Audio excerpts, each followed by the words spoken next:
अस्सलाम वालेकुम वरहमतुल्लाहि वबरकातुहू। Welcome you back again on this digital platform of JK बास फाउंडेशन क्लासेस। तो बेटा जैसा कि आप देख रहे हो, हम आज डिस्कस करने जा रहे हैं बेटा दो सैंपल सेट पेपर्स जो हमारे क्लास 8th के एसएसटी के दो सेट्स है पेपर्स के, वो आज हम यहाँ डिस्कस करने जा रहे हैं। दो सैंपल सेट पेपर्स को, ठीक है, सेट 1 एंड सेट 2। तो बिल्कुल बेटा जब हम बात करेंगे तो आप देखिए हमारे पास बेटा सबसे पहले सेक्शन, जब हम स्टार्ट करेंगे तो सेक्शन ए आएगा, ठीक है, फिर सेक्शन बी। इसमें हमारे पास क्या आएगा, सबसे पहले बेटा हमारे पास एमसीक्यूज आएंगे, ठीक है, फिर उसके बाद बेटा शॉर्ट, फिर उसके बाद लॉन्ग आंसर्स आएंगे, ठीक है। तो इसी हिसाब से हम बेटा वन बाय वन इनको करते जाएंगे। चलिए तो बेटा देखते हैं पहला क्वेश्चन जो हमें पूछा गया है। हमें बेटा एमसीक्यूज में पहला क्वेश्चन यहाँ पर पूछा गया है। क्या पूछा गया है? क्वेश्चन पूछा गया है द म्यूटिनी स्टार्टेड फ्रॉम। अगर आपने हमारा एमसीक्यू सेशन देखा होगा तो बेटा आप बिल्कुल सारे ऑब्जेक्टिव्स का, सारे एमसीक्यूज का आंसर बिल्कुल 2 सेकंड में दे सकते हो। तो बेटा म्यूटिनी कहाँ से स्टार्ट हुई थी? बरेली में तो नहीं हुई थी, दिल्ली में भी नहीं हुई थी, आगरा में नहीं, क्योंकि दिल्ली वो फिर बाद में पहुंचे, मगर स्टार्ट कहाँ से हुई थी? मेरठ से। तो बेटा इस क्वेश्चन का आंसर मेरठ बनेगा, ठीक है।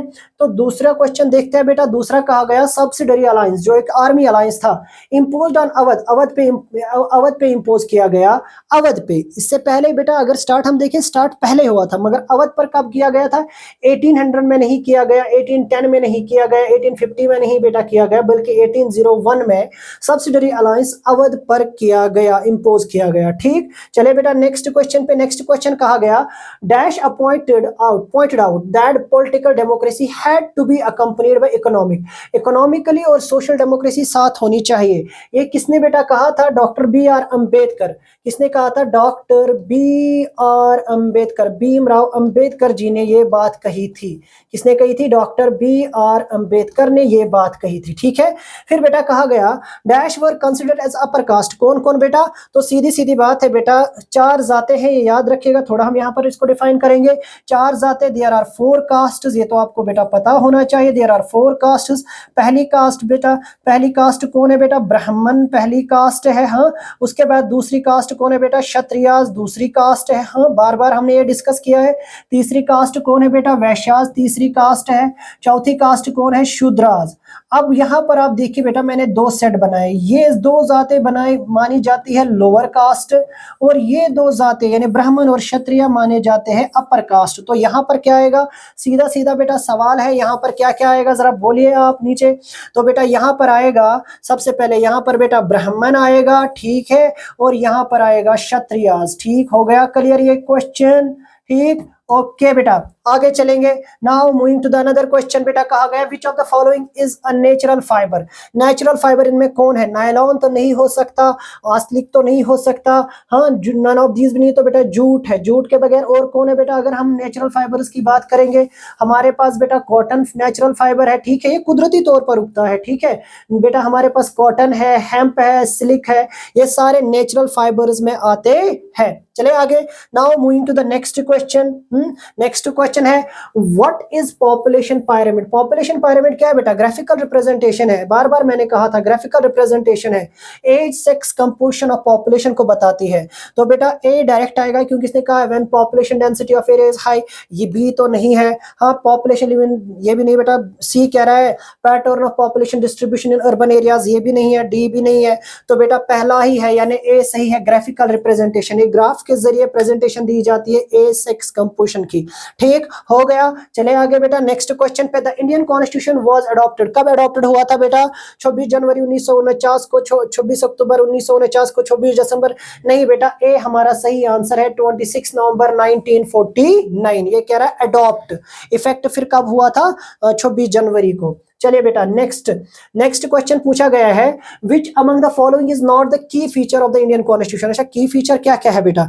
की फीचर जरा बेटा देखिए, कह रहा है कि की फीचर नहीं है, ये जरा देखिए बेटा, क्वेश्चन पूछा गया नॉट द की फीचर, कौन कौन है बेटा? यहाँ पर कहा गया फेडरलिज्म, मोनार्की, फंडामेंटल राइट्स भी है, सेपरेशन पावर भी है, फेडरलिज्म भी है। तो मोनार्की नहीं है, तो बी हमारा यहाँ पर सही आंसर जाएगा, ठीक। चले बेटा फिर क्वेश्चन है which house has the power to remove the council of ministers. Council of ministers को रिमूव कर सकता है no confidence motion.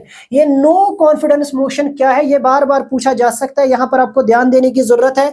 What does mean by no confidence motion? ये बहुत बहुत इंपॉर्टेंट है, नो कॉन्फिडेंस मोशन जानना बहुत जरूरी है। सर क्या होता है नो कॉन्फिडेंस मोशन? ये बेटा पार्लियामेंट में लाई जा सकती है, जब किसके खिलाफ? प्राइम मिनिस्टर के खिलाफ लाई जा सकती है, मिनिस्टर ऑफ काउंसिल्स के खिलाफ लाई जा सकती है। कौन ला सकते हैं? एमपीज ला सकते हैं, ठीक है। या बेटा ये लोकसभा में, याद रखिएगा लोकसभा में लाई जा सकती है। जो हमारा पार्लियामेंट है, पार्लियामेंट के दो हाउसेस होते हैं, एक राज्यसभा होता है, एक लोकसभा होता है, वहां पर ये नो कॉन्फिडेंस मोशन लाई जा सकती है जब मिनिस्टर, क्योंकि इसने क्वेश्चन पूछा है which house has the power to remove the council of ministers. Council of ministers को रिमूव कर सकते हैं किसके जरिए? By passing. जब ये नो कॉन्फिडेंस मोशन पास होगा, यानी अब ये प्रेजेंट गवर्नमेंट पर इनका भरोसा नहीं है, या उसके लिए ये काम, या उसके साथ ये काम करना नहीं चाहते, तो ऑटोमेटिकली वो हुकूमत गिर जाती है, वोट उनको बराबर हासिल नहीं होते हैं, उनके नंबर्स बराबर नहीं होते हैं, या उनकी पार्टी उनको साथ नहीं देती है, तब ये नो कॉन्फिडेंस मोशन लाई जाती है। वही कहते हैं नो कॉन्फिडेंस। तो ये बेटा कहां पे? लोकसभा में होगी या राज्यसभा में? क्योंकि राज्यसभा में बेटा एमपीज नहीं होते हैं, वहां पे गवर्नमेंट नहीं बनती है, तो सीधी सीधी बात कहां पे बनती है? लोअर हाउस में बनती है, जिसे हम क्या कहते हैं? लोकसभा। तो ए हमारा करेक्ट आंसर बनेगा, न तो बेटा सी, न तो बेटा बी, और न ही डी। हो गया क्लियर? चले आगे। Now moving to the next question बेटा, when did the supreme court ने मैनुअल सिक्वेंजिंग, जो बेटा होता था ना हाथ से जो गंदगी साफ की जाती थी, ठीक है, पब्लिक फैसिलिटी से क्वेश्चन लाया गया है। और बेटा ये कन्फ्रंटिंग मार्जिनलाइजेशन में भी बेटा ये आता है, इस साल तो नहीं है यहाँ से, तो इस साल पॉसिबली ये क्वेश्चन क्या कहें बेटा पूछा जा सकता है, नहीं पूछा जा सकता है, बट इस साल तो नहीं, क्योंकि ये हमारा पुराना सेट का पेपर है। तो बेटा देख सकते हो ये क्या कह रहा है? व्हेन डिड द, क्योंकि ये हमारा PYQ है, याद रखिएगा इट इज अ PYQ। तो कहा गया when did the supreme court ban the practice of manual, हाथ से जो गंदगियां, जो लैट्रिन वगैरह टॉयलेट साफ किए जाते थे, उन्हीं को मैनुअल सिक्वेंजिंग कहा जाता था। तो बेटा याद रखिएगा वो 2005 में गवर्नमेंट ऑफ इंडिया ने किया था, सुप्रीम कोर्ट ऑफ इंडिया ने किया था। यहाँ पर हमारे ABCD कोई भी ऑप्शन नहीं है, तो इस सूरत में बेटा अगर ऐसा क्वेश्चन आता है, ऑप्शन नहीं है, तो तब ग्रेस मार्क्स मिलता है, याद रखिएगा, ठीक है, तब वो सबको मिलता है। तो बेटा इनमें से कोई भी नहीं है। यहां पर कहा गया ना नन ऑफ देम, नीचे लिखा गया ना बेटा नन ऑफ देम, इनमें से कोई भी नहीं है, तो डी हमारा सही आंसर जाएगा। याद रखिएगा लिखा है नीचे नन ऑफ देम, हाँ बेटा डी सही आंसर बनेगा। ठीक, चले आगे। Now moving to the another section B, जहां से आपको शॉर्ट आंसर क्वेश्चन मिलेंगे। अगर बेटा आपने चेक किया होगा जो हमने गेस्ट पेपर दिया है, वहां पर हमने इंपॉर्टेंट हिस्ट्री क्वेश्चंस डिस्कस किए हैं, तो वहां पर क्या हमने किया है, वो सारे क्वेश्चन जो बेटा यहाँ पर आएंगे वो हमने सारे ऑलरेडी डिस्कस किए हैं। हु वाज मीरा बहन? मीरा बहन कौन थी बेटा? आप देखिए बेटा, ये daughter of a British real admiral Edmund Slade थी, और British women who left her home in Britain to live and work with Mahatma Gandhi, ये वो थी बेटा जिसने क्या किया, जिसने ब्रिटिश को छोड़ा, ब्रिटेन को छोड़ा और महात्मा गांधी के साथ काम करने को पसंद किया। ठीक है, चले आगे। नेक्स्ट क्वेश्चन कहा गया when did the Prince of Wales College was opened in Jammu? अच्छा, जम्मू का प्रिंस वेल्स कॉलेज जो था वो कब खोला गया? Name the college is now known. ठीक है, प्रिंस वेल्स कॉलेज बेटा 1906 AD में जम्मू में खुला था। ठीक है, इसे बेटा अब कहा जाता है Government Gandhi Memorial Science College. ठीक है, याद रखिएगा। फिर कहा गया what are cooperative sector industries कौन होती है? ये बेटा ऑपरेट करती है वैसी इंडस्ट्री, अगर आपने देखा होगा इंडस्ट्रीज में बेटा हमने ये डिस्कस किया था, ऐसी इंडस्ट्रीज जहां पर क्या होता है, जहां पर एक काम करने वाला वर्कर, याद रखिएगा बेटा, जहां पर प्रोड्यूसर और सप्लायर आपस में काम करते हैं। Industries owned by operated by producer और सप्लायर्स। ठीक है, क्या करते हैं, of raw material and worker, both worker और रॉ मटेरियल बेटा काम करते हैं। ठीक है, क्योंकि इसे कहा जाता है कोऑपरेटिव, जहां पर दो सप्लायर और वर्कर कोऑपरेटिवली काम करते हैं। ठीक है, ऐसी इंडस्ट्रीज को हम कोऑपरेटिव इंडस्ट्रीज कहते हैं। आनंद मिल्क यूनियन लिमिटेड और बेटा सुधा डायरी इसकी बेहतरीन एग्जांपल है। नेक्स्ट क्वेश्चन पूछा गया था what do you mean by sunrise industry? Sunrise industry क्या होती है? ठीक है बेटा, सनराइज इंडस्ट्री वो इंडस्ट्री होती है, ठीक है, जो रिलेटिवली नई हो, ठीक है, फास्ट हो, एक्सपेक्टेड हो कि ये बहुत अच्छी इंपॉर्टेंट इंडस्ट्रीज है, इनका बहुत अच्छा फ्यूचर होता है। सनराइज इंडस्ट्री बिल्कुल जो नई, हाँ, जो बिल्कुल उभरती हुई इंडस्ट्रीज हो। तो सनराइज इंडस्ट्री इंक्लूड जैसे बेटा इंफॉर्मेशन टेक्नोलॉजी है, हाइड्रोजन फ्यूल प्रोडक्शन है, स्पेस टूरिज्म है। ठीक है, ये इंडस्ट्रीज बिल्कुल जो आने वाले वक्त में, याद रखिएगा, जो जिनका फ्यूचर बहुत ही ब्राइट हो, उन इंडस्ट्रीज को हम क्या कहते हैं? सनराइज इंडस्ट्रीज कहते हैं, उभरती हुई, चमकती हुई इंडस्ट्रीज। चलिए, तो बेटा नेक्स्ट क्वेश्चन पूछा गया था, what why do we need safeguard for minorities. देखिए बेटा, माइनॉरिटीज को सेफ गार्ड क्यों जरूरत है, क्योंकि उनको मेजोरिटी से खतरा रहता है हमेशा, ठीक है, उनके राइट्स, क्योंकि मेजोरिटी कहती है rule should be done by the majority, उनके ही रूल्स होने चाहिए, उनके ही राइट्स होने चाहिए, उसी बात को यहाँ पर, और वो डिस्क्रिमिनेट होते हैं, तो इस वजह से सेफ गार्ड जरूरी है किनको, माइनॉरिटीज को। और बेटा कभी कभार मेजोरिटी उनको कहती है हमारे नजरिए से चले, जो श्रीलंका में हुआ था, जिसके बाद फिर कॉन्फ्लिक्ट वहां पर हुआ, ठीक है। ये तो बेटा वही बात यहाँ पर की गई है, we need safeguards for minorities in order to protect them from any discrimination or domination by majority because of they are in the smaller, क्योंकि some बहुत कम नंबर्स में उनके जो राइट्स है वो एक्सप्लॉइट होते हैं, दैट वाई बेटा, ठीक। चलिए, उनको सेफ गार्ड्स की जरूरत है। सेक्शन सी बेटा जाएंगे, हाँ सेक्शन सी, ये बेटा लॉन्ग आंसर्स है, ठीक है।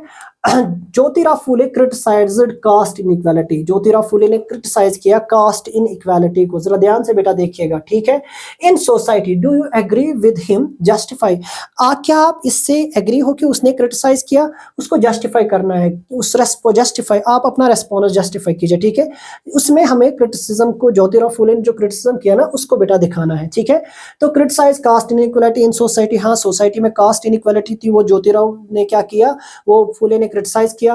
वो अटैक करता है, उसने ब्राह्मण्स को अटैक किया यहाँ पर, ठीक है, क्योंकि वो ब्राह्मण्स की जो सुप्रियोरिटी है, ठीक है, और कहा कि superior to others because they were Aryans, ठीक है। फिर कहा फुले आर्ग्यूड, फुले ने आर्ग्यू किया है आर्यंस को, हाँ आर्यंस को कहा कि ये आउटसाइडर है, वो आउटसाइड से आए सब कॉन्टिनेंट में, ठीक है।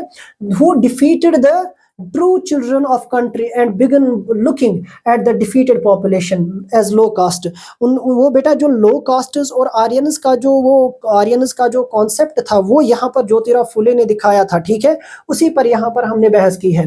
तो आप देखिए, फिर कहा गया Aryan invasion theory is getting disapproved by lots of researcher, even कि आर्यन थ्योरी इन्विजन जो है वो एक अलग मौजू है, और बेटा वो एक अलग कॉन्सेप्ट है, रिसर्चर्स ने इसको बिल्कुल क्या कहा है, कहा कि ये डिसअप्रूव है, ये सही नहीं है, हाँ no, but I think it is wrong to practise inequality. मगर क्या है कि जो अभी चल रहा है, इनइक्वालिटी चल रहा है, ये सही प्रैक्टिस नहीं है।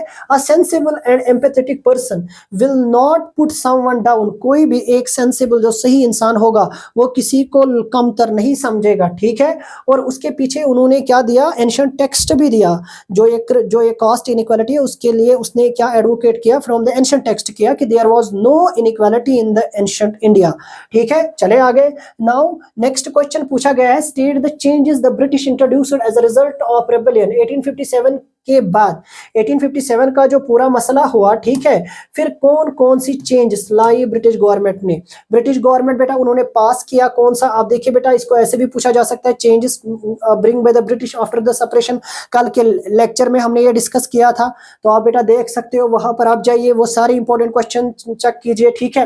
1858 का जो एक्ट था पास किया, जिसमें powers of east India company को ट्रांसफर किया गया, ब्रिटिश क्राउन को लोकल रूरल्स को क्या किया गया, एश्योर किया गया, एनेक्सेशन ऑफ टेरिटरीज, पॉलिसीज बनाई गई, ठीक है, प्रोटेक्ट किया लैंडलॉर्ड्स और जमींदार्स को, और प्रोपोर्शन ऑफ इंडियन सोल्जर्स को कम किया गया, बल्कि ब्रिटिश सोल्जर्स को तरजीह दी गई, यूरोपियन सोल्जर्स की जो आर्मी है वो इंक्रीज की गई, हाँ। और क्या किया गया, रेस्पॉन्सिबल, और बेटा मुसलमानों को रेस्पॉन्सिबल, और मुसलमानों पर क्या लग गया, मुसलमानों की प्रॉपर्टी वगैरह सीज हुई, और मुसलमानों पर बहुत, इसके बाद क्या हुआ, बहुत नजर रखी गई, ठीक हुआ ये क्लियर। इसके बाद बेटा right a short note on the tourism industry of Jammu and Kashmir. बेटा टूरिज्म इंडस्ट्री का क्या कहना है, टूरिज्म इंडस्ट्री बैकबोन मानी जाती है, ठीक है, इकोनॉमी ऑफ कश्मीर लेह लद्दाख, और बेटा ये बूस्ट देती है ऑल सेक्टर्स को, ये ऑल सेक्टर्स के लिए इंपॉर्टेंट, एम्प्लॉयमेंट प्रोवाइड करती है, ठीक है। एम्प्लॉयमेंट के साथ साथ ये बेटा लाइवलीहुड प्रोवाइड करती है यहाँ के लाखों लोगों को, हमारी इकोनॉमी का ज्यादातर हिस्सा इसी पे डिपेंड है, ठीक है। वही बात यहाँ पर कहती है, ट्रैवल एजेंट्स बिसाइड जॉब्स हमें देती है, होटल्स चलाती है, ठीक है। इसके बगैर ब्यूटीफुल वैली अगर आप बेटा देखोगे, यहाँ के पीक्स, यहाँ के लेक्स, यहाँ के स्प्रिंग्स, ठीक है, अट्रैक्ट करती है लोगों को। और यहाँ पर सबसे इंपॉर्टेंट चीज क्या है, कश्मीर की ब्यूटी को टूरिज्म के जरिए ही हम दुनिया तक पहुंचा सकते हैं। ये फॉरेन जो हमारा फॉरेन एक्सचेंज को लाने का एक इंपॉर्टेंट जरिया कौन है, टूरिज्म ही है, ठीक, चलिए बेटा नेक्स्ट क्वेश्चन है, the world population has grown very rapidly, why? दुनिया की पॉपुलेशन बेटा बहुत तेजी से बढ़ रही है, कह रही है क्यों? क्योंकि बेटा number one, there was number of, due to number of reasons ये पॉपुलेशन बढ़ी है, ठीक है। उसके पीछे रीजन क्या है? अच्छा खाना है, इंप्रूवमेंट इन हेल्थ केयर है, डेथ रेट का डिक्रीज होना है, ठीक है, बर्थ रेट का बढ़ना है, और बेटा उसके बगैर भी बहुत सारे चेंजेस है जिसमें कहा गया। और जो world war one, world war two का जो वर्ल्ड वॉर्स या जितने भी वॉर्स वगैरह हुए, या जिस तरीके से हमने मिटिगेशन ली है, कहाँ पर हमने मिटिगेशन मेजर्स लिए हैं, रेस्पॉन्स फोर्सेस बनाए हैं, डिजास्टर रेस्पॉन्स फोर्सेस बनाए, उसकी वजह से भी, या बीमारियों को जो हमने कंट्रोल किया है, that is the biggest reason how why population has, क्या बेटा, वाई पॉपुलेशन हैज ग्रोन, क्यों पॉपुलेशन इंक्रीज हुई है, वही बात यहाँ पर लिखी गई है, ठीक है। रैपिडली क्यों बढ़ रही है, in turn depend on birth and death rate, ठीक है, क्योंकि आपका बर्थ रेट बढ़ रहा है, डेथ रेट डिक्रीज हो रहा है, आपकी मेडिकल फैसिलिटीज अच्छी है, आपका खाना अच्छा है, तो ऑब्वियसली बेटा पॉपुलेशन बढ़ेगी ही। चलिए, तो बेटा फिर कहा गया state any three main factors that cause population change, तीन फैक्टर जो पॉपुलेशन चेंज के लिए जिम्मेवार है। तो बेटा सबसे पहले बर्थ रेट, अगर आपका बर्थ रेट बढ़ रहा है, बर्थ रेट क्या होता है, 1000 लोगों में कितनी लाइव बर्थ्स है, ठीक है, उसे हम बर्थ रेट कहते हैं। अगर बर्थ रेट बढ़ रहा है तो दैट मीन्स कि आपकी पॉपुलेशन बढ़ रही है, हर साल 1000 लोगों में एवरेज पॉपुलेशन में कितने बच्चे जन्म ले रहे हैं, उसे हम बर्थ रेट कहते हैं। बर्थ रेट भी एक रीजन है, अगर आपका बर्थ रेट 2.0 से ज्यादा है, या 2 पॉइंट है बेटा, ठीक है, यानी 2% के हिसाब से बढ़ रहा है, तो आपकी पॉपुलेशन बढ़ रही है, तो ये बेटा एक बहुत बड़ा फैक्टर है जो पॉपुलेशन चेंज के लिए इंपॉर्टेंट है, ठीक। डेथ रेट क्या होता है, 1000 लोगों में, यानी मेल फीमेल में कितने लोग सालाना मरते हैं, ठीक है, तो उसे हम डेथ रेट कहते हैं। तो बेटा डेथ रेट भी एक बड़ा मसला है, अगर आपके यहाँ डेथ रेट रिड्यूस्ड है, डेथ रेट कम है, तो पॉपुलेशन बढ़ेगी ही। फिर कहा गया माइग्रेशन, माइग्रेशन भी एक रीजन है बेटा, बट माइग्रेशन क्या करता है, ये एरियाज को इफेक्ट करता है पॉपुलेशन चेंज में, याद रखिएगा। जैसे यूएस की पॉपुलेशन इंक्रीज हो रही है, किस वजह से, इमिग्रेशन से, ठीक है, यहाँ पर USA increase due to immigration, दुनिया भर से लोग आ रहे हैं कहाँ, यूएसए, जॉब्स के लिए, ठीक है, बहुत सारी कंट्रियों से लोग जा रहे हैं, वजह क्या, जैसे सूडान जैसी कंट्री, वहां से लोग भाग रहे हैं, वजह वहां पर बेटा जो फूड की प्रॉब्लम है, ठीक, तो कम हो गया, क्लियर। चले बेटा नेक्स्ट, तो बेटा कहा गया, नेक्स्ट क्वेश्चन है जो लॉन्ग आंसर्स में है, do you think the victims would get justice if only one person performed all the functions of the criminal justice system? Criminal justice system से एक क्वेश्चन है, क्या आपको लगता है, do you think the victim would get justice, victim को justice मिलेगा if only one person performed all, अगर एक ही बंदा सारे काम करेगा, ठीक है, क्रिमिनल जस्टिस, व्हाई, क्यों नहीं? तो बेटा कहा गया, no, I think the same person perform all the above functions, there is no chance of fair trial. देखिए अगर एक ही बंदा सारा करेगा, इन्वेस्टिगेशन भी करेगा, वो प्रोसिक्यूशन भी करेगा, वो क्रॉस एग्जामिनेशन भी करेगा, वो फिर आपको फैसला भी सुनाएगा, क्या सही होगा, नहीं, हर एक का अपना पर्सपेक्टिव होता है, हर एक का अपना नजरिया होता है, और कॉन्स्टिट्यूशन, इंडियन कॉन्स्टिट्यूशन ने यही चीज तो खास है ना इंडियन कॉन्स्टिट्यूशन में, यहाँ पर प्रोसिक्यूशन भी है, यहाँ पर क्रॉस एग्जामिनेशन भी है, यहाँ पर बेटा क्रॉस एग्जामिनेशन के बगैर एक और खूबसूरती है, वो है बेटा फिर जज साहब जब वो बैठते हैं, फैसले को सुनते हैं कानून के मुताबिक, लॉ के मुताबिक, वो फिर विटनेसेस की बुनियाद पर, ठीक है, क्रॉस एग्जामिनेशन नहीं बल्कि विटनेस की बुनियाद पर वो फिर फैसला सुनाते हैं, जिसका जिक्र बेटा यहाँ पर है, ठीक है, कहा गया ना एक फेयर ट्रायल होती है, बिल्कुल दोनों को मौका दिया जाता है, वो अपनी बात रखेंगे, तो judgment can never be done because one person may be bias, एक पर्सन बायस हो सकता है ना, और प्रेजुडिस्ड, और अगेंस्ट द एक्यूज्ड, किसी एक के अगेंस्ट भी हो सकते हैं, यानी बायस, फेवर हो सकता है, तो फेवर को खत्म करना एक इंसान से नहीं हो सकता है, ठीक है, तो इसीलिए एक इंसान ये सारा सिस्टम ठीक तरीके से किसी एक को इंसाफ नहीं दे सकता है,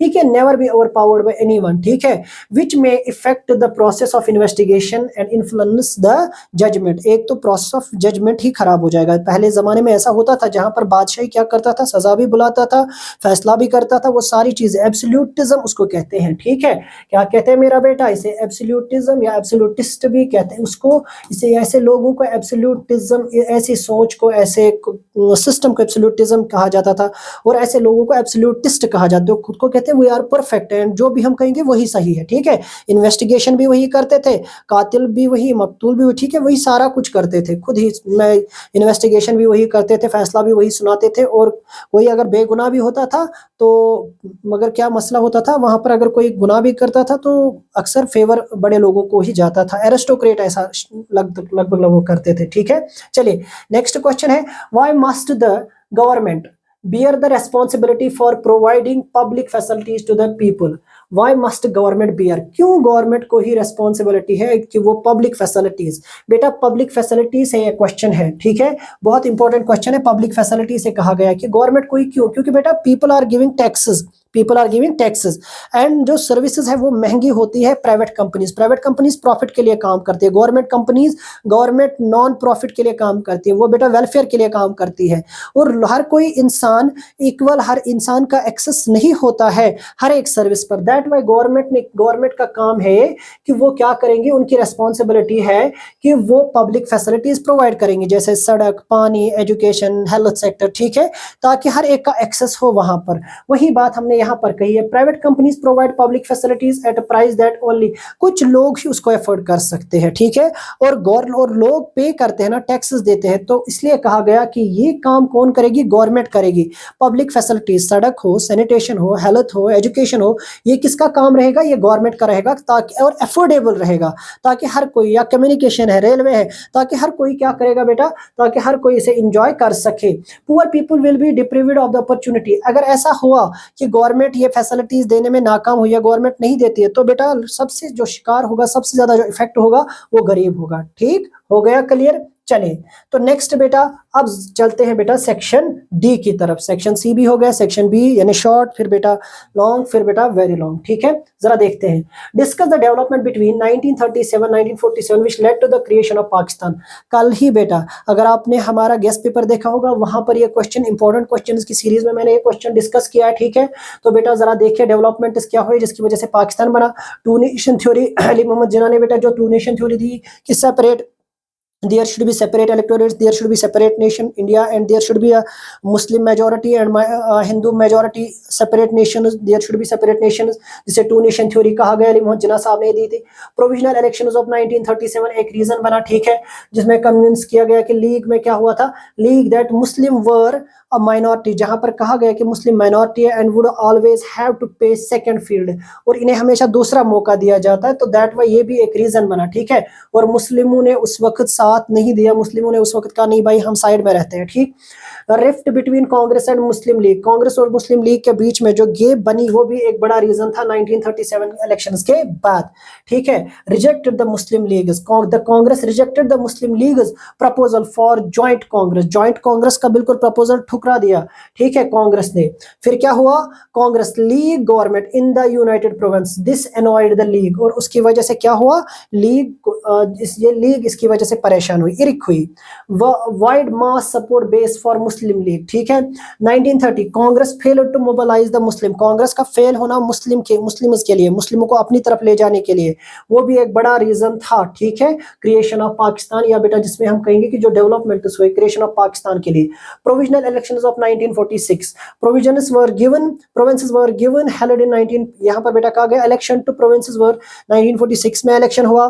द कांग्रेस डिड वेल, जिसमें कांग्रेस ने अच्छा किया जनरल आमतौर पर constituencies, but the legal success in the seats reserved for Muslims was spectacular, हाँ, this led to the more demands for, और बेटा क्या हुआ, लीग ने अच्छा नहीं किया और जिस पर शक मतलब बहुत सारी फिर बातें उठी, तो उस वजह से फिर क्या हुआ, सेपरेट नेशन के लिए डिमांड की किन्होंने, मुस्लिम्स ने, और जिसकी वजह से फिर पाकिस्तान वजूद में आया। चलिए बेटा नेक्स्ट क्वेश्चन है, या ऐसे भी क्वेश्चन, दूसरा क्वेश्चन पूछा जा सकता है, खिलाफत मूवमेंट और नॉन कोऑपरेशन मूवमेंट, एम्स क्या थे इनके, ठीक है। जरा बेटा देखिए, what were the methods adopted to achieve, और क्या मेथड यूज किए गए। खिलाफत मूवमेंट बेटा मैंने कल ही कहा था, ये लॉन्च की थी मोहम्मद अली और शौकत अली ने। ये मूवमेंट बेटा इसका मकसद था मुस्लिमों को यूनाइट करना, ठीक है, एक छत के नीचे, एक अम्ब्रेला के नीचे, हाँ, यूनिफाई करना, और नेशनल मूवमेंट्स के लिए, ठीक। और बेटा नॉन कोऑपरेशन मूवमेंट स्टार्ट की थी महात्मा गांधी ने 1920 में। बोथ ये दोनों मूवमेंट्स बेटा क्या थी, hand to hand with each other.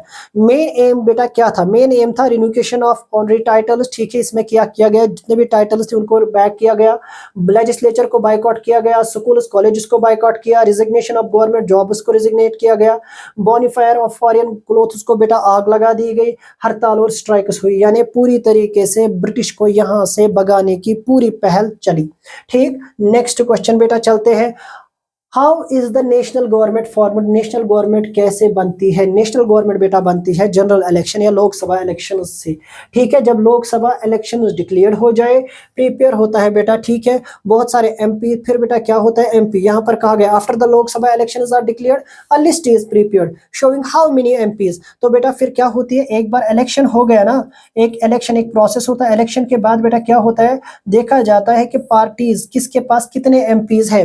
जिसके पास सबसे ज्यादा एमपीज होंगे, यानी बेटा टू थर्ड मेजोरिटी होगी, या हम बेटा कहेंगे जिसके पास 272 मेंबर्स होंगे, कहां पर, लोकसभा में, ना कि पार्लियामेंट में, लोकसभा में, ठीक है, आउट ऑफ 543, तो बेटा वहां से क्या बनती है, वहां से गवर्नमेंट बनती है, नेशनल गवर्नमेंट बनती है, ठीक है। तो टोटल कितने थे बेटा, आपको पता होगा, टोटल 545 थे, ठीक। उसमें से 543 बेटा कॉन्स्टिट्यूशन से आते थे, 2 बेटा अपॉइंटेड होते थे बाय द प्रेसिडेंट, ठीक है। अब वही बात यहाँ पर कही गई है, thus a party should have at least half the number 272 numbers कम से कम होने चाहिए, need to have a minority in order to form the national government, कम से कम 272 लोग होने चाहिए, 272 एमपीज कम से कम होने चाहिए, और इसका 10 से 15% फिर क्या बनता है उसका, टू से जो पॉलिटिकल पार्टी के पास जितने हो उसका 10 से 15% फिर बनता है काउंसिल ऑफ मिनिस्टर्स, ठीक है।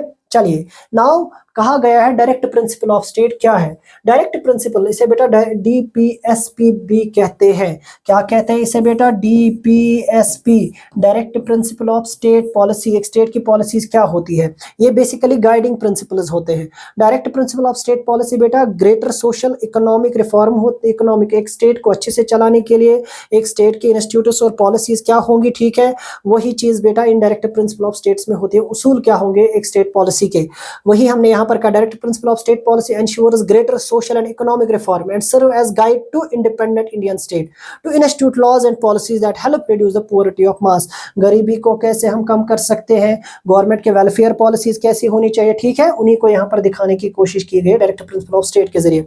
What are the physical and geographical economic factors affecting the cultivation of crop in area. अच्छा, जियोग्राफिकल और इकोनॉमिक फैक्टर जो इफेक्ट करते हैं क्रॉप्स को, ठीक है, एक पर्टिकुलर एरिया में उसके कल्टीवेशन पर। तो फैक्टर्स बेटा हम देखेंगे, ठीक है। तो सबसे पहले आएंगे बेटा फिजिकल फैक्टर। फिजिकल फैक्टर में क्या आएगा, जिसे हम बेटा रिलीफ कहते हैं, ठीक है। रिलीफ क्या होता है, लैंड स्ट्रक्चर। तो बेटा रिलीफ भी एक इंपॉर्टेंट है, ये भी इंपॉर्टेंट होता है बेटा, आपके यहाँ जमीन कैसी है, डेल्टास है, कैसा है, एग्रीकल्चर लैंड कैसी है, माउंटेन्स है, ठीक है, वो एक इंपॉर्टेंट है। क्लाइमेटिक कंडीशन, सर्दी या गर्मी बेटा, ठीक है, आप किस एरिया में रहते हैं वो भी एक इंपॉर्टेंट फैक्टर है।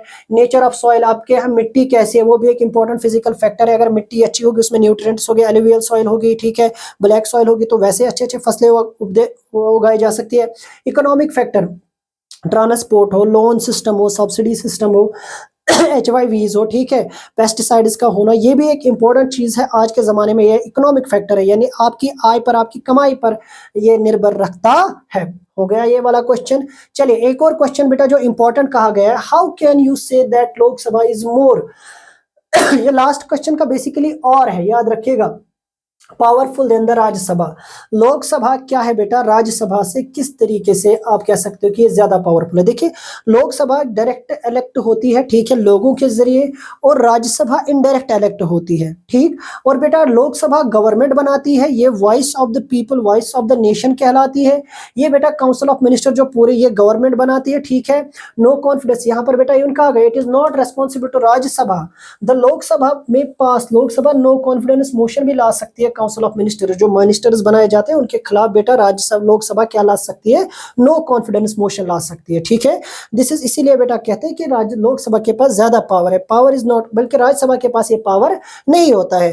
लोकसभा क्या होता है, लोकसभा कंट्रोल करता है नेशनल पर्स को, मतलब वहां जो भी खर्चा, जो बजट वगैरह है बेटा वो कौन तय करता है, वो लोकसभा ही तय करती है। दैट वाई बेटा लोकसभा से हमारे पास प्राइम मिनिस्टर साहब आते हैं, लोकसभा से बेटा हमारे पास क्या आता है, एनुअल बजट आता है। तो that why Lok Sabha is more stronger than the Rajya Sabha, ठीक। चले आगे। अब बेटा जो हमने कल मैप करवाया था, अगर आपने वो मैप देखा होगा तो आप 2 मिनट में ऐसे करोगे। एक है बेटा on an outline map of world locate any two region, wheat producing areas in the world, rice producing areas, मैंने कल कहा था, आप की डालिए, ठीक है, मैंने उस वक्त भी कहा था, सेम हमने वही किया बेटा। एक की डालनी है, कैसी की बेटा, एक स्टार वाली की बनाइए, एक बेटा एक डॉट बनाइए, डार्क डॉट, ठीक है। जहां जहां पे बेटा क्या हो रहा है, जहां जहां पे व्हीट उग रहा है, वहां वहां पे बेटा आप क्या कीजिए, वहां पर आप एक स्टार दार्जिलिंग। कनाडा में वीट प्रोडक्शन होती है, यूएसए में वीट प्रोडक्शन होती है। हाँ, उसके बाद बेटा रशिया में, हाँ रशिया में बेटा, इसके बगैर बेटा आप चलोगे तो रशिया के बगैर बेटा ऑस्ट्रेलिया, हम यहाँ पर बेटा आप देखिए या इंडिया में वीट प्रोडक्शन होती है। ठीक, तो क्लियर। इसके बाद बेटा आप देखिए ना, यहाँ पर कहा गया है wheat producing areas in the world rice. अच्छा बेटा, फिर चलते हैं राइस की तरफ। तो राइस कहाँ कहाँ पे उगता है? सबसे पहले बेटा इजिप्ट में उगता है, फिर बेटा उसके बाद चाइना में उगता है, इंडिया में भी बेटा उगता है, ठीक है, और ऑस्ट्रेलिया में भी उगता है। हो गया क्लियर? ठीक है, तो यहां से बेटा आपके मैप्स भी हो गए। ये था आपका पेपर 1, सेट पेपर 2 जो हमारे सेट थे उसका पहला हिस्सा पेपर्स का। ठीक, अब चलिए बेटा सेट 2 की तरफ। सेट 2 क्या है बेटा? लिस्ट। ये बेटा हमारे पास सेट 2 है, इसमें पहले चलेंगे सेक्शन ए यानी बेटा एमसीक्यूज। पहला ही बेटा जो पूछा गया था वो था विडो रिमैरेज एडवोकेट किसने किया था? हाँ, यहाँ पर बेटा इसके बगैर भी आ सकता है दयानंद सरस्वती, हाँ ईश्वर चंद्र, मगर यहाँ पर हम देखेंगे यहाँ पर बेटा किस किसने किया था। तो इनमें खास नाम बेटा आएगा ज्योतिराव फूले, परियार, पंडिता रामाबाई, ठीक है, या दयानंद सरस्वती। तो यहाँ पर बेटा हमारा सही आंसर जो जाएगा वो जाएगा दयानंद सरस्वती। दयानंद सरस्वती बेटा क्या करते हैं? ये बेटा विडो रिमैरेज यानी जो विडोज की दोबारा शादी है उसको एडवोकेट करते हैं। तो ए हमारा सही आंसर जाएगा। अब बेटा यहाँ पर कहा गया विडो रिमैरेज एक्ट कब पास किया गया था, किस साल में? बेटा 1856 में ये पास किया गया था। ठीक, चले आगे। नेक्स्ट क्वेश्चन था was forward the state of Jammu and Kashmir. तो बेटा किसने बनाई थी? ये बेटा बनाई थी महाराजा गुलाब सिंह ने। किसने? हम लिखेंगे बेटा गुलाब सिंह, या बेटा आपको ये जरूरी लिखना है, एक ऑनररी टाइटल देना है, वो क्या होता है? महाराजा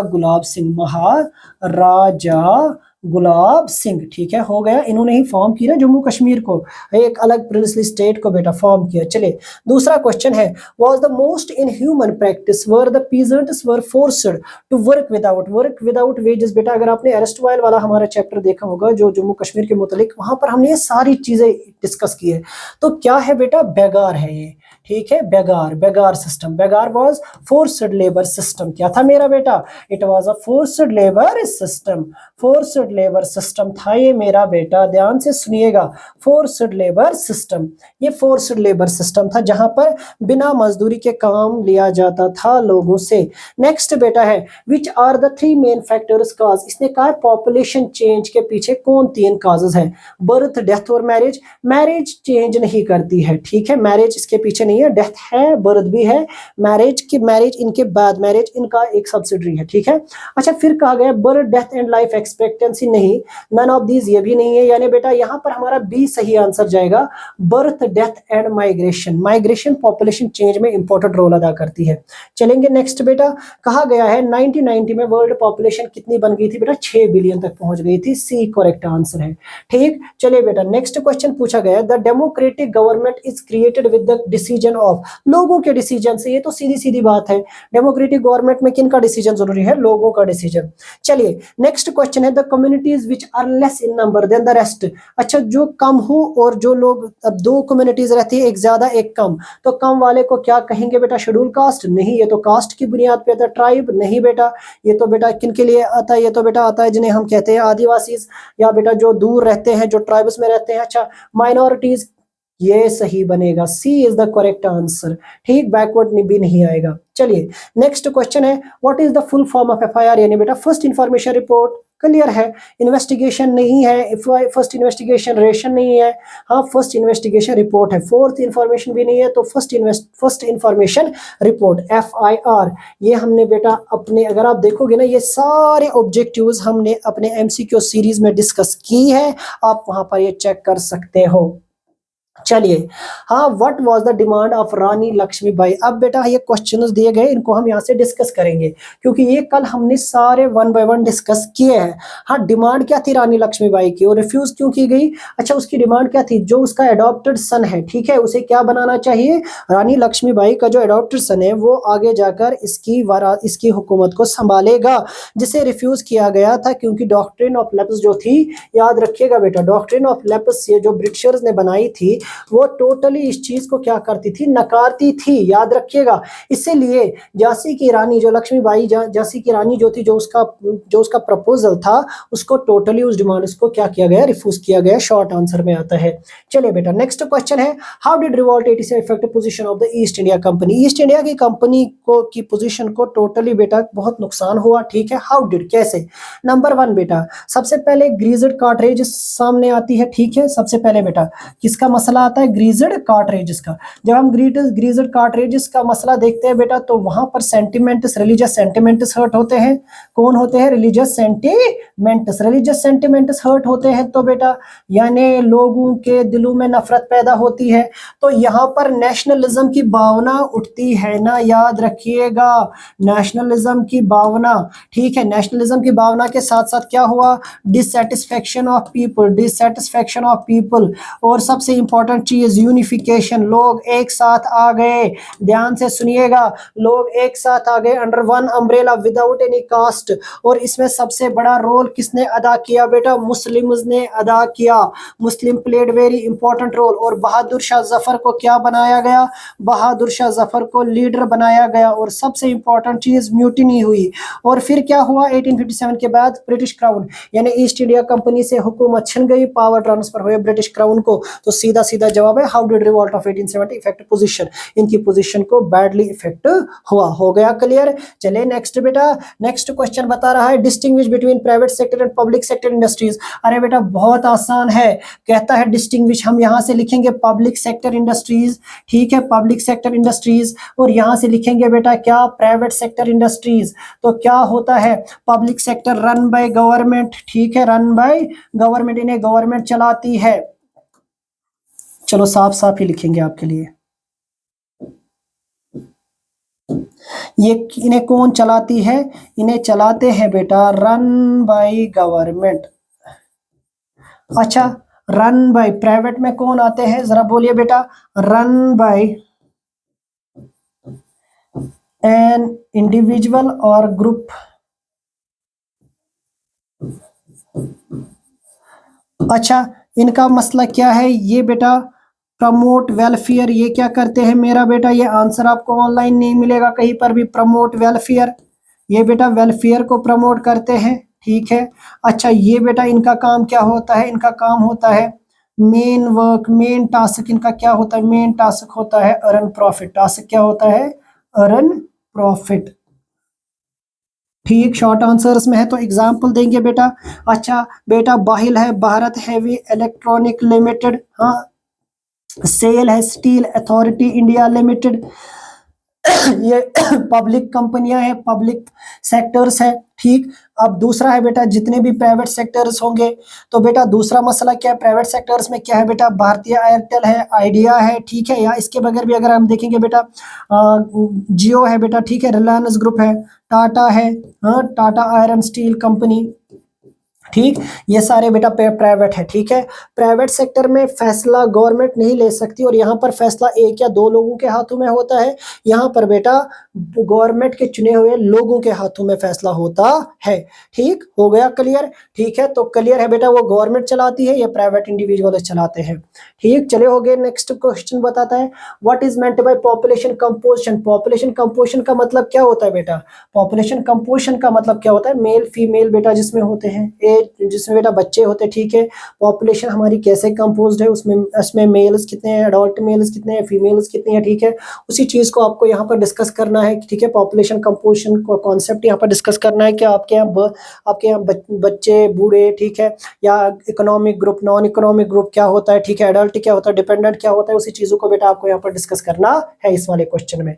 नेक्स्ट क्वेश्चन है, discuss difference between state and government. State क्या होती है बेटा, कल के क्वेश्चन में हमने ये डिस्कस किया था, state and government, state and government ये दो चीजें होती है बेटा, स्टेट और गवर्नमेंट ये दो अलग अलग मसले। बार बार ये क्वेश्चन पूछा गया है, कल के आपके जो गेस्ट पेपर है उसमें भी ये क्वेश्चन है। स्टेट क्या होती है बेटा, ये यहाँ पर बेटा ऑर्गेनाइज्ड गवर्नमेंट होती है, ठीक है, ऑर्गेनाइज्ड गवर्नमेंट होती है। यहाँ पर बेटा डिफिनिट टेरिटरी होती है, याद रखिएगा, टेरिटरी का होना यहाँ पर जरूरी है। यहाँ पर बेटा टेरिटरी के साथ साथ होना क्या जरूरी है बेटा, ऑर्गेनाइज्ड होना जरूरी है, गवर्नमेंट होना जरूरी, टेरिटरी और पॉलिटिकल सिस्टम होना। यहाँ पर पॉलिटिकल सिस्टम होता है बेटा government run by the people, ठीक है बेटा। गवर्नमेंट को कौन चलाती है बेटा, ये बेटा एक सिस्टम होता है, मैकेनिज्म होता है। कौन, गवर्नमेंट क्या है बेटा, मैकेनिज्म ऑफ रूल है, याद रखिएगा, मैकेनिज्म ऑफ रूल है, मैकेनिज्म ऑफ रूल। हो गया क्लियर, ठीक है। चले आगे बेटा, नेक्स्ट बेटा सेक्शन सी है, सेक्शन सी वो 2 मार्क्स थे, सेक्शन बी, सेक्शन सी बेटा 3-3 मार्क्स का होता है। Why did Phule dedicated his Gulamgiri to the American movement to free slaves. अच्छा क्यों किया था बेटा, जरा मुझे बताइए। गुलामगिरी क्या थी, किताब थी ना किसकी, फुले की। तो वहां पे क्या हो रहा है, व्हाई डिड फुले डेडिकेटेड, क्यों फुले डेडिकेट करते हैं, जरा मुझे बताइए कोई। क्योंकि बेटा फुले ने क्या किया, फुले फाउंड कंपैरिजन, फुले क्या करते हैं, फुले फाउंड कंपैरिजन बेटा, एक कंपैरिजन पाया ना उसने, एक कंपैरिजन पाया। मैं जरा बेटा डिस्कस कर रहा हूँ, इवन कि I have discussed it earlier, but मैं फिर से आपके लिए डिस्कस कर रहा हूँ। फुले ने कंपैरिजन पाया ना, कहाँ पर, अमेरिकन स्लेव्स में, ठीक है, और बेटा इंडियन कास्ट इनइक्वालिटी में, है ना, कास्ट सिस्टम जो कास्टिज्म था, ठीक है, दोनों में कंपैरिजन था, दोनों मजबूर थे, इनइक्वालिटी थी, एक्सप्लॉयटेशन था, यानी दोनों का नतीजा क्या निकला था, एक्सप्लॉयटेशन, हाँ, इनइक्वालिटी। और क्या वजूद में आई थी बेटा, इनइक्वालिटी वजूद में आई थी। जब ये दोनों चीजें वजूद में आ रही है, इनइक्वालिटी भी वजूद में आ रही है, एक्सप्लॉयटेशन भी वजूद में आ रही है, इसीलिए बेटा इन्होंने कहा, वहां पर लोगों ने क्या किया, अमेरिका में उन्होंने गवर्नमेंट के साथ सीधे सीधे एक जंग ही छेड़ दी और आजाद हो गए वहां से लोग, हाँ, वहां से फ्री हो गए अमेरिका फ्रॉम स्लेविज्म। अब इंडिया में भी ऐसा ही होने वाला था, जिसके बारे में जिसे जिसे फुले ने एडवोकेट किया था, इसीलिए फुले ने डेडिकेट की ये गुलामगिरी किनको, अमेरिकन मूवमेंट को, ठीक है। चलिए बेटा नेक्स्ट क्वेश्चन है, discuss the major post independence development that occurred in Jammu and Kashmir.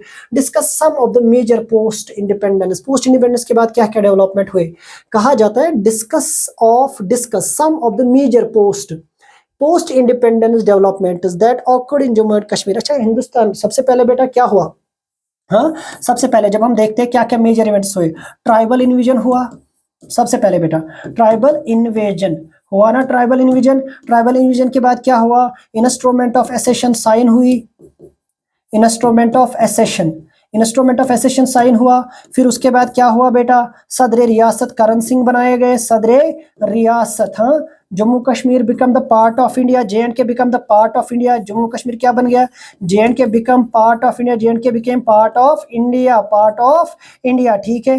फिर उसके बाद 1952 में 52 में क्या हुआ, शेख अब्दुल्ला को क्या किया जाता है, अरेस्ट किया जाता है, ठीक है। और उसके बाद बेटा उससे पहले बहुत सारे डेवलपमेंटल प्रोजेक्ट्स यहाँ पर स्टार्ट होते हैं, Jammu Kashmir witnesses number of developmental projects, cooperatives का जन्म होता है, ठीक है। ये बेटा पोस्ट इंडिपेंडेंट मेजर इवेंट उसको दिखाता है। Discuss major post independence, post का मतलब होता है बाद में, यानी 1947 के बाद कश्मीर में क्या हुआ, पॉलिटिकल इंस्टेबिलिटी छा गई, ठीक। चलिए अब जरा बेटा चलते हैं, write a short note on the agro based industry of Jammu and Kashmir and Ladakh. Agro based industry, Jammu Kashmir is agrarian state, सीधी सीधी बात है बेटा, जम्मू कश्मीर क्या है मेरा बेटा, J&K is an agrarian state, है ना, एग्रेरियन स्टेट, हाँ। यहाँ की इकोनॉमी का डिपेंडेंस किस पे है बेटा, इकोनॉमिक डिपेंडेंस किस पे है, अभी भी ज्यादातर शाबाश, इकोनॉमिक डिपेंडेंस किस पे है, एग्रीकल्चर पे है, किस पे है, एग्रीकल्चर पे ही है। और एग्रीकल्चर 80% लोग बेटा अपना रोजगार कहाँ से कमाते हैं, वो बेटा एग्रीकल्चर से कमाते हैं, कहाँ से, जिसमें बेटा आएगा बागबानी को हम क्या कहेंगे बेटा, सबसे पहले आप देखिए बेटा एप्पल आता है उसमें, ठीक है। अगर हम देखेंगे एप्पल के बाद बेटा आप देखिए ड्राई फ्रूट्स आते हैं, वेजिटेबल मार्केटिंग आती है, हॉर्टिकल्चर आता है, ठीक है, टूरिज्म आता है। एग्रो बेस्ड इंडस्ट्री में बेटा आप देखिए इसके बगैर और क्या क्या आता है, सेरिकल्चर आता है, ठीक है, हॉर्टिकल्चर आता है, बहुत सारा, एक बहुत वास्ट फील्ड है जम्मू कश्मीर में बेटा। ये इंडस्ट्री जम्मू कश्मीर और लद्दाख में बेटा they are playing important role in the economic development of Jammu and Kashmir. हो गया क्लियर, आगे चलेंगे बेटा। क्वेश्चन पूछा गया which industry of referred as the backbone of modern industry and why, यानी बेटा आयरन एंड स्टील इंडस्ट्री, याद रखिएगा, steel industry, iron and steel industry मेरा बेटा क्या मानी जाती है, iron and steel industry is known as backbone of industries, is known as backbone, याद रखिएगा बेटा, क्या कहा जाता है इसे? Backbone of modern industry, modern industry, क्योंकि बेटा अगर आयरन और स्टील नहीं होगा तो बाकी इंडस्ट्रियां वजूद में नहीं आएंगी। ये नेशनल इकोनॉमी को भी बेटा रन करती है। ये सारी जितनी भी आपको मटेरियल, मेटालिक, नॉन मेटालिक जो भी चीजें आपको जरूरत है वो इसी इंडस्ट्री से आती है। यानी आपकी कंपनी में, आपकी इंडस्ट्रीज में, आपके हर एक जगह पर बेटा पेन की निब से लेकर बेटा छत तक इसी इंडस्ट्री की आती है। दैट वाई बेटा हम कहते हैं इसे बैकबोन ऑफ मॉडर्न इंडस्ट्रीज। चलिए नेक्स्ट बेटा चलते हैं। What are public facilities, why should government be responsible for providing public facilities? फिर से ये क्वेश्चन आया है जो हमने कल डिस्कस किया है। Public facilities, facilities given by government, ठीक है। पब्लिक फैसिलिटीज एक कॉमन फैसिलिटीज होती है, याद रखिएगा बेटा, ये क्या होती है? कॉमन फैसिलिटीज होती है, कॉमन फैसिलिटीज होती है, याद रखिएगा।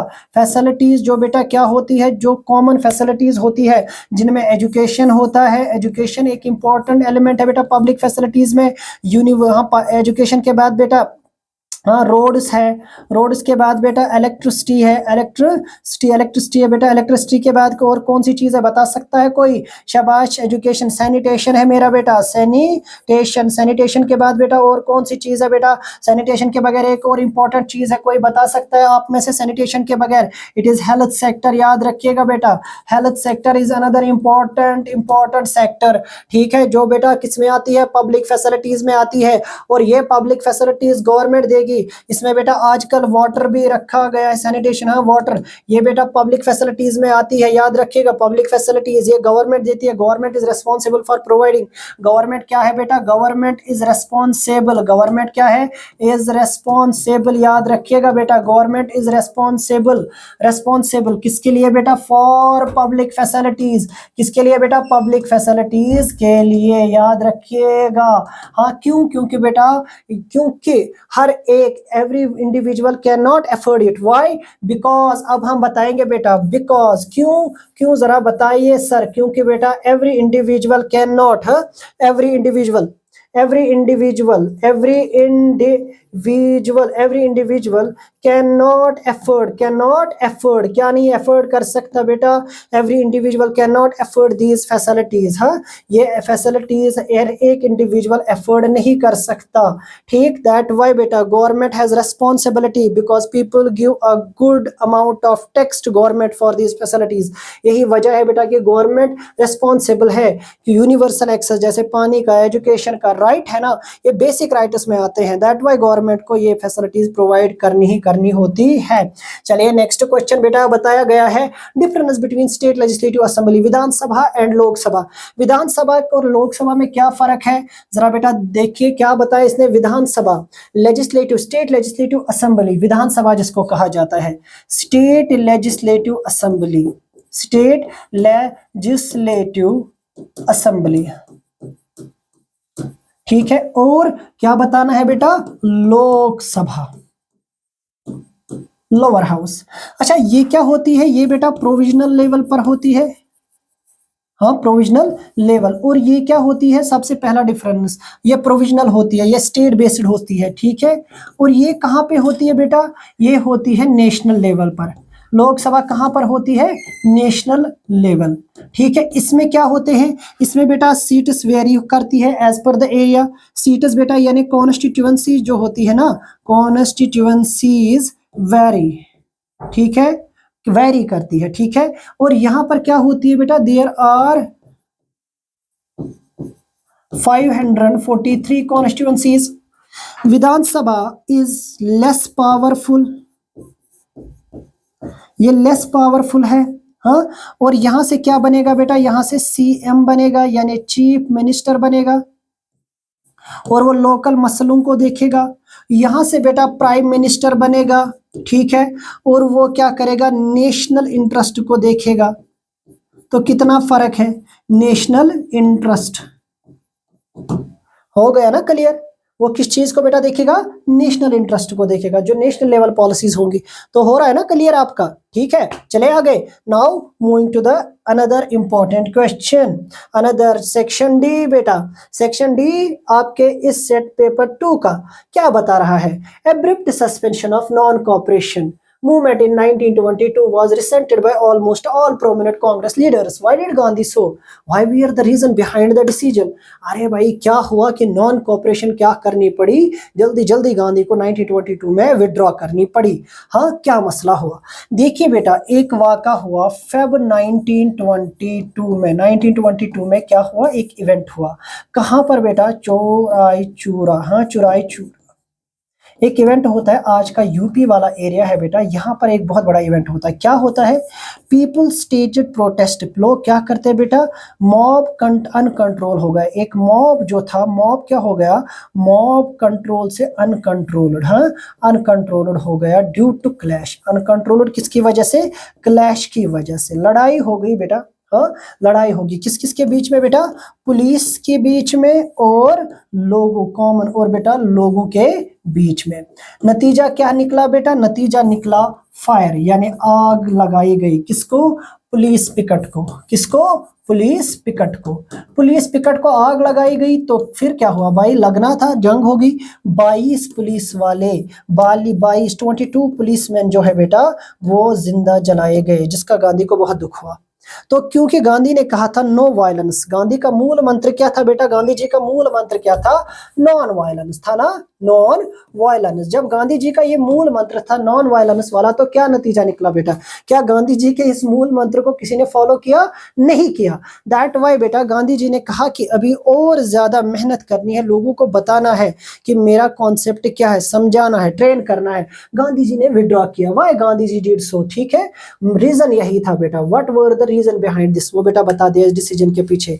बहुत लोगों को लगा कि नहीं हम तो ठीक चल रहे थे, बट बेटा गांधी जी के हिसाब से ये सारा ठीक नहीं चल रहा था।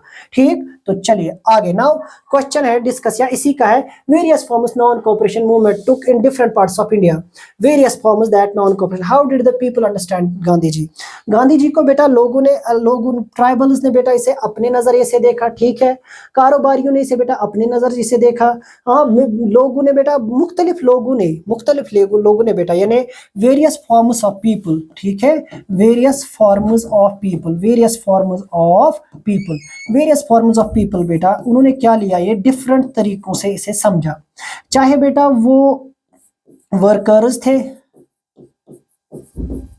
चाहे बेटा वो पीजेंट्स थे, चाहे बेटा वो पीजेंट्स के बाद एक और ग्रुप आता है बेटा, पीजेंट्स वर्कर्स के बाद बेटा एक और ग्रुप आता है जो थे ट्रेडर्स। ठीक, उसके बाद बेटा एक और ग्रुप आता है, वो थे बेटा लेबर्स, ट्राइबल्स। हर एक ग्रुप ने बेटा इसे अपने अपने अंदाजे से लिया। ठीक है, उन्होंने अप्लाई नॉन कोऑपरेशन को अलग अलग से किया। इवन कि एट सम प्लेसेस बेटा जमींदार रिफ्यूज टू पे द टैक्सेस, है ना। जमींदार ने क्या किया बेटा? जमींदार रिफ्यूज टू पे किसको बेटा? गवर्नमेंट। ठीक है, उन्होंने उसी तरीके से बेटा इसका फायदा उठाया। ठीक है, और डिफरेंट पार्ट्स ऑफ इंडिया में लोगों ने इसे डिफरेंट तरीके से समझा और बेटा अप्लाई किया। गांधी जी जैसे बेटा हमने पहले ही कहा कि जो इससे पहले 19 फेब 1922 में एक इवेंट हुआ चौराहे वाला। ठीक है, तो वो एक मसला था, वो एक बड़ा एक कारण था जिसकी वजह से फिर गांधी जी ने विड्रॉ भी किया। तो अलग अलग तरीकों से समझा, अलग अलग नजरिए से समझा, और फिर गांधी जी ने लास्ट पर 1922 में से विड्रॉ किया, क्योंकि अभी लोग पूरी तरीके से ट्रेन नहीं थे। ठीक है, चले आगे। Now moving to the another question, difference between subsistence farming and intensive farming. एक बहुत इंपॉर्टेंट चीज है बेटा, किस चीज को दिखाया जा रहा है? सबसिस्टेंसिव फार्मिंग, सबसिस्टेंस और इंटेंसिव फार्मिंग। सबसिस्टेंसिव फार्मिंग क्या होती है बेटा? ट्रेडिशनल फार्मिंग होती है, ट्रेडिशनल टाइप फार्मिंग होती है। ठीक है, ट्रेडिशनल फार्मिंग होती है। या बेटा आप इसके बाद आप देखो सबसिस्टेंस फार्मिंग में क्या होती है बेटा, यहाँ पर जिसे आप कहते हो स्लैश एंड बर्न होता है, स्लैश एंड बर्न। यहाँ पर खाली अपनी फैमिली को चलाने के लिए। ठीक है, स्लैश एंड बर्न होता है। ठीक है, स्लैश एंड बर्न होता है, याद रखिएगा।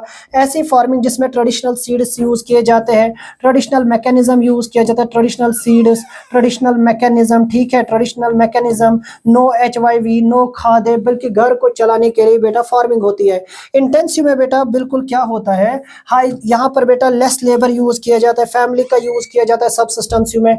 वहीं पर अगर हम इंटेंसिव की बात करेंगे, इंटेंसिव में थोड़ा ये डिफरेंट है। इंटेंसिव में क्या हो रहा है, जरा बेटा नजर दीजिए। इंटेंसिव में बेटा HYVs का यूज होता है, HYVs का यूज होता है।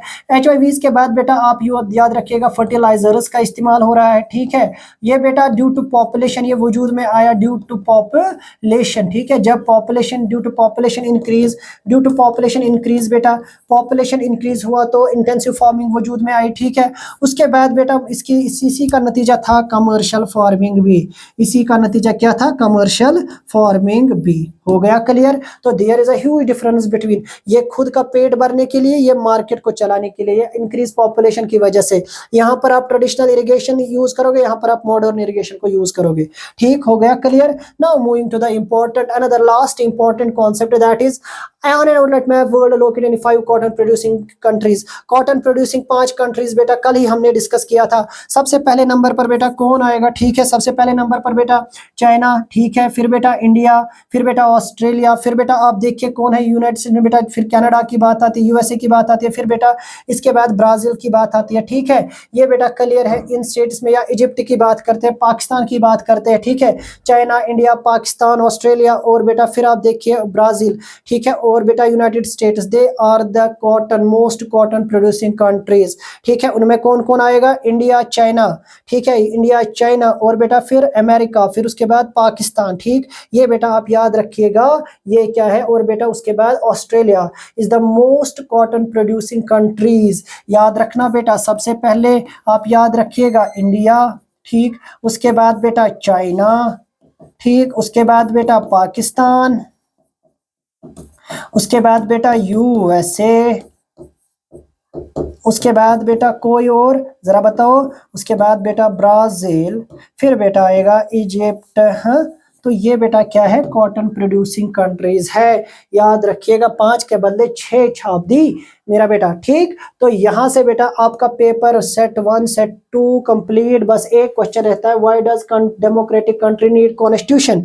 एक डेमोक्रेटिक कंट्री को क्यों कॉन्स्टिट्यूशन की जरूरत है, क्योंकि बेटा कॉन्स्टिट्यूशन क्या करता है, कॉन्स्टिट्यूशन बेटा गाइडलाइंस प्रोवाइड करता है, गाइडलाइंस। ये बेटा प्रिंसिपल्स देता है, ठीक, प्रिंसिपल आउटले करता है। आप अगर बेटा हमारा पॉलिटिकल सेक्शन देखोगे इंशाल्लाह रहमान तो आपको ये सारे क्वेश्चंस हो जाएंगे।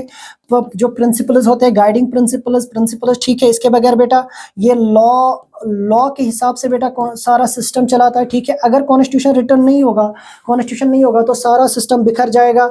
ये बेटा पावर डिस्ट्रीब्यूशन करता है, ठीक है। याद रखिएगा बेटा क्या करता है, पावर शेयरिंग का कॉन्सेप्ट यहाँ से आता है।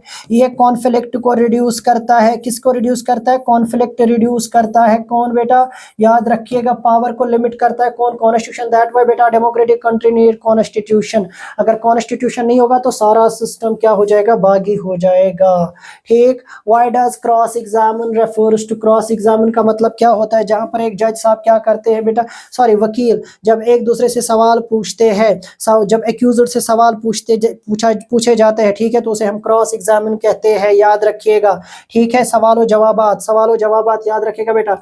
आंसर्स, यहाँ पर बेटा क्वेश्चन, ये क्वेश्चन आंसर्स एक तरीके से होता है कि क्या एक एक्यूजर से क्वेश्चन पूछे जाते हैं, लॉयर्स पूछते हैं, ठीक है। एक दूसरे के लॉयर्स क्रॉस एग्जामिन करते हैं कि कैसे आपने कहा, उससे सवाल पूछे जाते हैं। जो आपने क्राइम किया उस क्राइम के मुतालिक सवालात, अलग अलग सवालात पूछे जाते हैं, उसे क्रॉस एग्जामिन कहते हैं, ठीक। हो गया क्लियर। या आपसे क्वेश्चन पूछा जाएगा fundamental right, difference the direct principle state और फंडामेंटल राइट बेटा 6 है। और बेटा वो हर एक इंडिविजुअल के लिए, और डायरेक्ट प्रिंसिपल वो इनफरादी तौर पर है, इंडिविजुअल पर अप्लाई होते हैं, ठीक है। यानी फंडामेंटल राइट्स आर इंडिविजुअल और कम्युनिटी बेस्ड। याद रखिएगा बेटा ये इंडिविजुअल और कम्युनिटी बेस्ड है, ठीक है। वहीं पर बेटा आप देखोगे, और ये हर एक सिटीजन पे अप्लाई है। डायरेक्ट प्रिंसिपल ऑफ स्टेट बेटा गाइडिंग प्रिंसिपल है स्टेट के लिए। हो गया क्लियर। हाँ, ये बेटा स्टेट के लिए है, ये अलग है कि पॉलिसी क्या होगी आपकी, स्टेट कैसे वेलफेयर स्टेट बनेगी, वो कैसे चलेगी।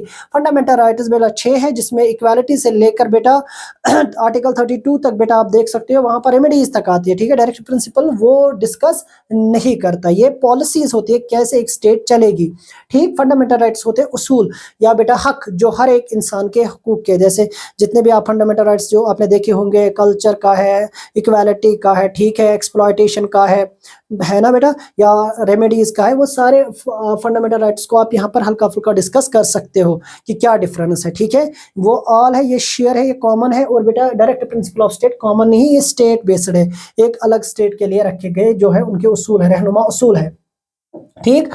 तो फिर लास्ट क्वेश्चन अलग एक और क्वेश्चन है बेटा, state to reason why do we believe different persons need to play different role as a part of criminal justice system. देखिए बेटा, बार बार क्रिमिनल जस्टिस सिस्टम से एक क्वेश्चन पूछा जाता है, कहा जाता है state to reason why do you believe that different person need to play different role, different person को डिफरेंट रोल प्ले करना होगा as a part of criminal justice system. देखिए बेटा, अगर यहाँ पर रोल डिस्टिंग्विश नहीं होगा, ठीक है, पुलिस अपना रोल अदा करेगी इन्वेस्टिगेशन का, इंफॉर्मेशन कलेक्शन का, और बेटा वहीं पर पुलिस के बाद अगर इंपॉर्टेंट बेटा जज अपना रोल अदा करेगा, यानी बेटा वो फैसला देगा अकॉर्डिंग टू लॉ, वो केस सुनेगा, वकील क्रॉस एग्जामिन नहीं करेगा, तो बेटा बहुत सारी बातें छुपी रहेंगी। दैट वाई बेटा इट इज इंपॉर्टेंट, आप ये रीजन बेटा आप खुद लिख सकते हो, ठीक है, एवरी पर्सन। तो बेटा और नंबर वन बायस सिस्टम होगा, अगर बेटा रोल अलग अलग नहीं होगा तो सिस्टम बायस हो सकता है, याद रखिएगा, बायस सिस्टम से इंसाफ नहीं मिल सकता। और सही सिस्टम बेटा कॉन्स्टिट्यूशन ने इसीलिए रखा है, वकील का काम अलग है, प्रोसिक्यूटर का काम अलग है, क्रॉस एग्जामिनेशन अलग है, फेयर ट्रायल अलग है। फेयर ट्रायल आप लिख सकते हो, ठीक है, क्रॉस एग्जामिनेशन आप लिख सकते हो, डिटेंशन आप लिख सकते हो, ठीक है, हो गया ये वाला क्वेश्चन। नाउ बेटा यहां से हमारे दोनों सेट कंप्लीट होते हैं इंशाल्लाह रहमान। नेक्स्ट लेक्चर में आपसे मिलेंगे, तब तक के लिए खुदा हाफिज।